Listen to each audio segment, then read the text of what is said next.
दोस्तों, 2023 में इस साल मां दुर्गा हाथी पर सवार होकर पृथ्वी लोक में पधारेंगे।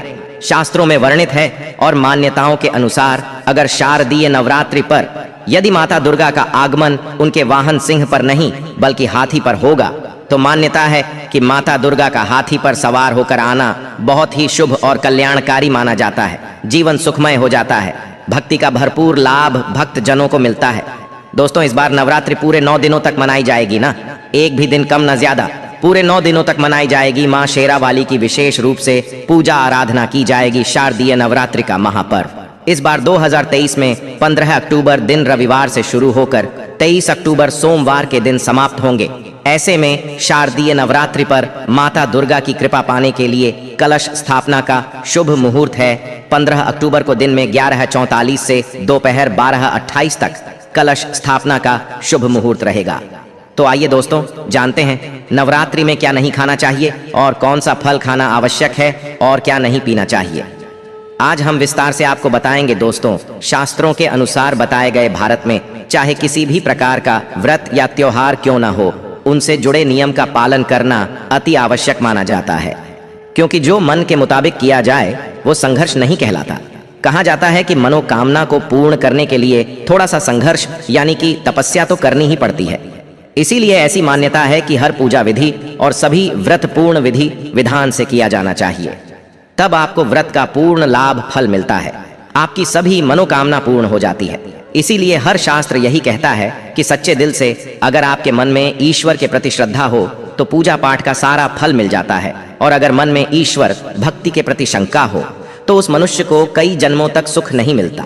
भागवत गीता में भगवान श्री कृष्ण ने स्वयं कहा था, जो मनुष्य सच्चे हृदय से ईश्वर को पुकारता है तो उसका नाता उस शक्ति से जुड़ जाता है जिसे आपने सच्चे हृदय से पुकारा था। इसीलिए भगवान भी कहते हैं कि सच्चे हृदय से ही ईश्वर को पुकारें तो वह आपकी हर मनोकामना पूर्ण करते हैं। कई लोग ऐसे हैं जो भगवान के सामने घंटों पूजा पाठ करते हैं तथा रोते हैं, फिर भी भगवान उनकी कभी नहीं सुनता। दरअसल जब आप सच्चे मन से ईश्वर को पुकारते ही नहीं हैं तो भला वह आपकी पुकार कैसे सुनेंगे। दोस्तों, ये तो थी वो बातें जो भक्त और भगवान के बीच की है। अब हम जानते हैं नवरात्रों के दौरान क्या नहीं खाना चाहिए और क्या नहीं पीना चाहिए और कौन सा फल खाने से व्रत संपूर्ण और सफल हो जाता है। नवरात्रि के दिन से जरूर खाना चाहिए फल। शास्त्रों में बताया जाता है कि भगवान के भोग में सेब आदि जरूर अर्पित किया जाता है। अगर आपका व्रत है तो आपको से जरूर खाना चाहिए। केला, पपीता, तरबूज और मीठे अंगूर जरूर खाना चाहिए। इन फलों से व्रतधारी को शक्ति मिलती है और व्रत संपूर्ण हो जाता है। शास्त्रों में बताया जाता है कि नवरात्रों के दिनों में सीताफल जरूर खाना चाहिए। सीताफल खाने से बीमारियां हैं जो खत्म हो जाती हैं। माना जाता है कि नवरात्रों के दिनों में सीताफल का घर में प्रवेश होना बड़ा ही शुभ माना गया है। सीताफल खाने से नवरात्रि का व्रत सफल हो जाता है, क्योंकि इसमें माता सीता का आशीर्वाद मिला हुआ होता है। नवरात्रि के दौरान इसे जो भी खाता है उसे दुखों का सामना नहीं करना पड़ता। सीताफल आपको जरूर खाना चाहिए दोस्तों। नवरात्रों में व्रतधारी को डब्बा बंद लस्सी, डिब्बा बंद जूस नहीं पीना चाहिए। उसमें कई केमिकल मिले होते हैं जिसके कारण आपका व्रत टूट सकता है। जब भी आप फलों का जूस पिए तो याद रखें उसमें नमक नहीं डालें, नहीं तो व्रत टूट जाएगा।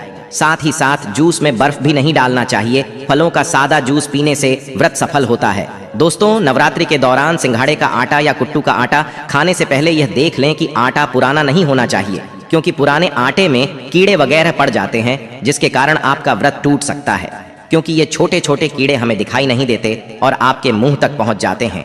ऐसा आटा खाना मतलब कीड़े मकोड़ों का मांस खाने के बराबर माना गया है। दोस्तों, नवरात्रि के दौरान आप शाम के समय खाने में दही ले सकते हैं, आलू वगैरह खा सकते हैं, साबूदाने की टिकिया बनाकर खा सकती हैं, साबूदाने के और आलू के पापड़ भी खा सकते हैं। कई सब्जियां तो ऐसी हैं जो नवरात्रि के दौरान भोजन में शामिल कर सकते हैं। इससे आपको एनर्जी मिले और व्रत सफल हो जाएगा। नवरात्रि के दौरान आप दूध पी सकते हैं जो आपको ताकत देगा। चाय वगैरह भी पी सकते हैं, लेकिन याद रहे उसमें नमक न डालें। एक बात का ध्यान रहे, व्रतधारी को पेट भर खाना यानी गले तक भोजन नहीं करना चाहिए, नहीं तो व्रत रखने का कोई भी फायदा नहीं होगा। थोड़ा थोड़ा खा सकती है। दोस्तों, नवरात्रि के 9 दिन शक्ति मां दुर्गा को समर्पित होते हैं।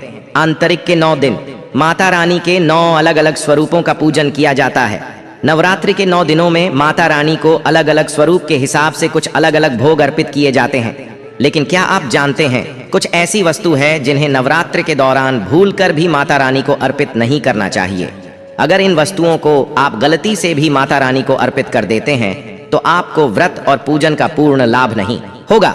इसीलिए माता रानी की कृपा प्राप्त करने के लिए आपको यह जानना अति आवश्यक है कि वो कौन सी ऐसी वस्तु है जो माता रानी के पूजन में भूल कर भी नहीं करना चाहिए। तो आइए मां का जयकारा लगाते हुए वीडियो को शुरू करते हैं। दोस्तों, नंबर 1, नवरात्रि के दौरान शादीशुदा महिलाओं को सफेद कपड़े पहनकर पूजा पाठ नहीं करना चाहिए। साथ ही साथ काले कपड़े भी नहीं पहनना चाहिए। इससे पूजा व्रत आदि खंडित हो जाती है। माता की चौकी जब आप लगाएं तो उसके नीचे कागज नहीं लगाना चाहिए। माता की चौकी हमेशा लाल कपड़ा बिछाकर ही बनाना चाहिए। हमेशा याद रहे, नवरात्रों के इन 9 दिनों तक व्रतधारी को अपना आसन मां की चौकी के आगे ही लगाना चाहिए और वहीं पर आपको सोना चाहिए। मंदिर को नवरात्रों के दौरान अकेला नहीं छोड़ा जाता, बहुत ही अशुभ माना जाता है। इससे दुर्गा माता नाराज हो जाती है और हमेशा के लिए चली जाती है। दोस्तों, नंबर 2, नारियल हिंदू धर्म में नारियल को समर्थित धन, श्रद्धा और सम्मान का सूचक माना जाता है। नारियल को श्रीफल भी कहा जाता है। नारियल को सुख समृद्धि में वृद्धि करने वाला माना जाता है। नारियल का हर मांगलिक कार्य में विशेष महत्व होता है। जैसे कि आप सभी जानते हैं कि माता रानी के कई मंदिरों में नारियल से बलि भी दी जाती है और माता रानी के पूजन में नारियल का इस्तेमाल हम सभी करते हैं। खासकर कलश की स्थापना नारियल से ही की जाती है। माता रानी के पूजन में हम नारियल इस्तेमाल करते समय कुछ गलतियां कर बैठती हैं। दोस्तों, नारियल कई प्रकार के होते हैं, एक हरा दूसरा सूखा, जिसके अंदर पानी होता है, जिनसे नारियल के अंदर पानी होता है। माता रानी के पूजन में सदैव पानी वाला और जटा वाला नारियल ही इस्तेमाल करें। नारियल पूर्ण होना चाहिए, नारियल चटका हुआ या टूटा हुआ नहीं होना चाहिए, क्योंकि साबुत नारियल ही पूर्ण और पवित्रता का प्रतीक होता है। साबुत नारियल ही सुख समृद्धि का प्रतीक होता है। साबुत नारियल को ही श्रीफल यानी कि मां लक्ष्मी का फल कहा जाता है। नवरात्रि में माता रानी के कलश की स्थापना करते समय जटा वाला यानी पानी वाला नारियल ही कलश पर स्थापित करना चाहिए। साथ ही यह ध्यान रखना चाहिए कि नारियल को सदैव कलश के ऊपर लेटाकर रखना चाहिए। घट स्थापना करते समय कभी भी नारियल को खड़ा करके नहीं रखा जाता। नारियल को सदैव लेटाकर कलश पर रखा जाता है। साथ ही नारियल को स्थापित करने से पहले आप नारियल को लाल कपड़े में लपेटकर उस पर तिलक करके और फिर लाल चुनरी उड़ाकर आप नारियल को कलश के ऊपर स्थापित करें। शास्त्रों के अनुसार कलश के ऊपर जब सही तरीके से नारियल रखा जाता है और सही प्रकार का नारियल रखा जाता है, तभी ही पूजन का पूर्ण फल प्राप्त होता है। यह भी ध्यान रहे कि महिलाएं माता रानी को नारियल अर्पित कर सकती है, लेकिन कभी भी माता रानी के सामने नारियल को भूल कर भी न तोड़ें, क्योंकि नारियल बीज रूप होता है और स्त्रियां बीज रूप से ही शिशु को जन्म देती हैं। इसीलिए कभी भी महिलाओं को नारियल नहीं तोड़ना चाहिए। दोस्तों, नंबर 3, लौंग। हम सभी माता रानी के पूजन में इस्तेमाल करते हैं, लेकिन लौंग का इस्तेमाल करते समय एक बहुत बड़ी गलती कर बैठते हैं। हमेशा ध्यान रखना चाहिए कि माता रानी को सदैव फूल वाली लौंग ही अर्पित करना चाहिए।